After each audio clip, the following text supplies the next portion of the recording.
Salut à tous les amis ludistes, on se retrouve aujourd'hui en direct de la boutique Fun Games pour un nouvel épisode de T'as capté. La rubrique qui t'explique un jeu, le temps que compter finisse d'infuser.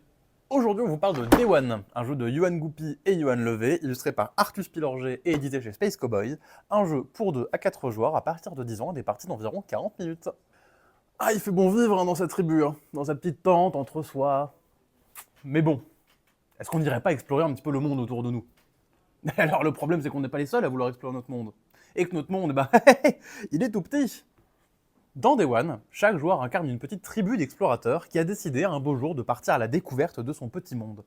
Votre objectif va être de vous déplacer un peu partout sur le monde, d'y poser vos petits campements et surtout de réaliser vos objectifs posés sur votre plateau.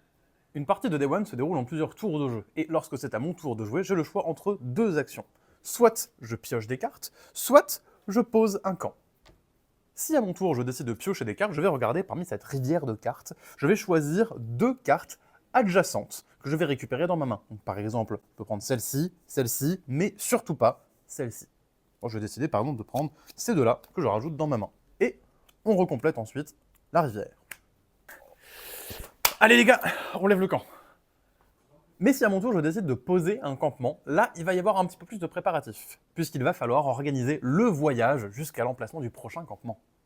Pour ce faire, je vais donc devoir défausser des cartes de ma main pour chacune des cases que je vais parcourir jusqu'à l'emplacement de mon campement.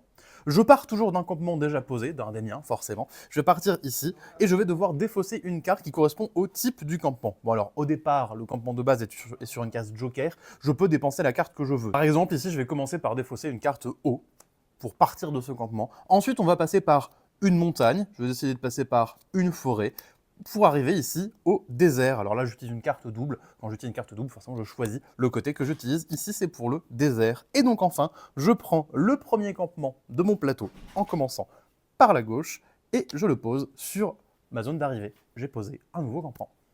Attention néanmoins sur le voyage, si je croise un camp adverse. Par exemple, si ici, il y avait un camp sur la forêt par laquelle je venais de passer, la carte forêt que je dépense, je ne vais pas la défausser, je vais devoir l'offrir au joueur propriétaire du camp. Et si jamais mon camp venait à être posé sur une zone qui contient des baies, bon, c'est pas le cas ici, mais si je tombe sur une zone où il y a des baies, je vais récupérer une baie, ce sera des points en plus à la fin de la partie. Les gars, on ne peut pas passer par 2 forêts, parce que c'est la 3e là quand même. Mais poser des campements aura encore d'autres incidences. Le premier campement n'aura pas plus d'effet que ça, je vais juste poser mon campement, ça sera un nouveau point de départ si je le souhaite pour de futures expéditions. Mais à partir du 2e campement, un campement sur 2 aura une capacité un petit peu spéciale. Par exemple, à partir de mon 3e campement posé, je vais pouvoir récupérer ici une tuile d'objectif. Ces tuiles vont me dicter les emplacements où j'ai plus ou moins envie de poser mes camps. Au début de la partie, chaque joueur part avec une tuile, et comme dit, au fur et à mesure, on va pouvoir en récupérer d'autres. Par exemple, si je prends cette tuile-ci, elle va me demander de poser des campements dans 4 emplacements de désert, et surtout d'avoir au moins un campement à côté d'une petite amulette. Et à partir de mon 4e campement, une fois que je l'aurai posé, je vais pouvoir glisser sous mon plateau une carte de ma main. Les cartes glissées, par exemple, si ici je glisse une carte montagne avec un symbole d'amulette, hop, je vais le glisser en dessous. Ça va me considérer pour mes objectifs comme si j'avais un camp posé sur une montagne et un camp posé à côté d'une amulette. Ça me permettra de valider mes objectifs plus facilement parce que, mine de rien, j'ai pas beaucoup de camps pour valider tous mes objectifs. Donc ces cartes-là, elles seront plutôt pratiques pour aller les valider plus facilement. Et justement, ces objectifs, une fois que je les ai réalisés, qu'est-ce qui va se passer? Par exemple, ici, l'objectif que j'ai mis sur mon plateau tout à l'heure qui me demandait 4 camps sur du désert, donc j'en ai 1, 2, 3 et 4 avec la petite carte que j'ai ici, plus une amulette que j'ai sur la carte ici.